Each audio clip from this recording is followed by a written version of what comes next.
இந்த வீடியோ பார்த்துட்டு இருக்க அனைத்து சொந்தங்களுக்கும் நல்ல உறவுகளுக்கும் வணக்கம். இன்றைக்கி நம்ம நல்லா சுட சுட காரசாரமான வாழைக்காய் வறுவல் தான் செய்ய போகிறோம். நல்லா உடையாமல் நம்மளுக்கு முழுசாகவே கிடைக்குங்க. வாங்க இது எப்படி செய்கிறதுன்னு பார்க்கலாம். தயிர் சாப்பாட்டுக்கு, சாம்பார் சாப்பாட்டுக்கெலாம் செம்ம டேஸ்ட்டாக இருக்குங்க. லெமன் சாதத்துக்கெலாம் இன்னும் ஸ்கூலுக்கு பசங்களுக்கு நீங்கள் சைடிஷாக செஞ்சு கொடுத்து விடலாம். பசங்களும் விரும்பி சாப்பிடுவாங்க. எல்லா சாப்பாடுமே சாப்பிட்ருவாங்க இந்த வாழைக்காயை வச்சேன். வாழைக்காய் பிடிக்காதவங்க கூட சாப்பிட்ருவாங்கங்க. இப்போ எண்ணெய் ஊற்றிக்குவோம். நல்லா கொஞ்சம் எண்ணெய் அதிகமாக ஊற்றிக்கோங்க. கடுகு சேர்த்துக்கோங்க. ஒரு வெங்காயம் பெரிய வெங்காயம் கட் பண்ணி சேர்த்துருக்கேன். ஒரு கொத்து கருவேப்பிலை சேர்த்துருக்கேன். ஒரு தக்காளி ரொம்ப சேர்த்துறாதீங்க. ஒரு தக்காளி சின்ன பழமாக தான் சேர்த்துக்கோங்க. இல்லாட்டி அதிகமாக புளிப்பு சுவை அதிகம் வந்துடும். அதனால் ஒரு தக்காளி சின்ன தக்காளி சேர்த்துக்கோங்க. நல்லா மிக்ஸ் பண்ணி விடுங்க.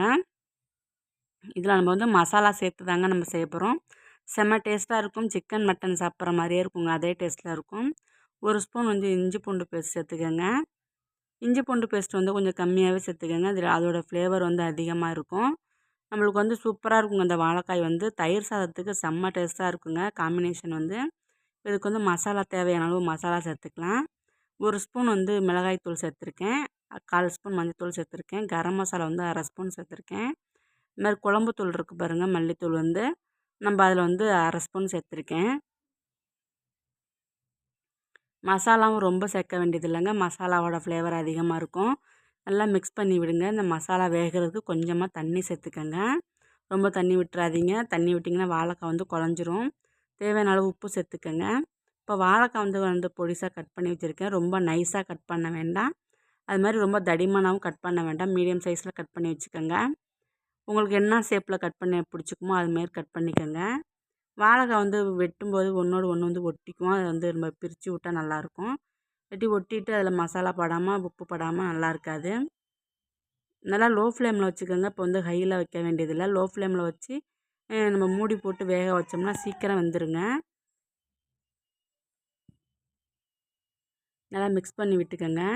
அப்போ தான் நம்மளுக்கு எல்லா இடத்துலையும் உப்பு உரப்பு நல்லா படும். வாழைக்காயில் லோ ஃப்ளேமில் வச்சுக்கோங்க. அப்போ தான் நம்மளுக்கு நல்லாயிருக்கும். மசாலா எல்லா இடத்துலையும் நல்லா பட்டு ட்ரையாக கிடைக்கும். நம்மளுக்கு ஹையில் வச்சிங்கனாக்கா டக்குன்னு கரிஞ்சிடும். நல்லா இருக்காது. டேஸ்ட்டு மாறி போயிடும். நல்லா மிக்ஸ் பண்ணி விட்டுக்கோங்க. பார்க்கவே பாருங்கள் நல்லா கலர்ஃபுல்லாக சூப்பராக இருக்குது. பார்க்கும்போதே சாப்பிடவும் ஆசையாக இருக்கும்.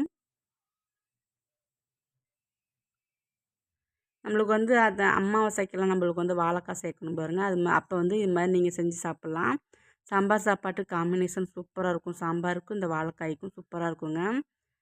நான் அன்றைக்கி தான் அது மாதிரி தான் செஞ்சுருந்தேன். அமாவாசைக்கு தான் நான் செஞ்சுருந்தேன். செம்ம டேஸ்ட்டாக இருந்துச்சு. வீட்டில் எல்லாருமே விரும்பி சாப்பிட்டாங்க.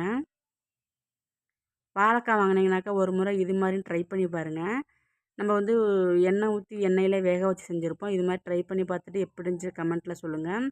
இந்த வீடியோ பிடிச்சா லைக் பண்ணுங்கள், ஷேர் பண்ணுங்கள், மறக்காமல் சப்ஸ்கிரைப் பண்ணுங்கள், சப்போர்ட் பண்ணுங்கள். தேங்க்ஸ் ஃபார் வாட்சிங். லைக் பண்ணிவிட்டு பாருங்கள். லைக் பண்ணவே மாட்டேங்கிறீங்க.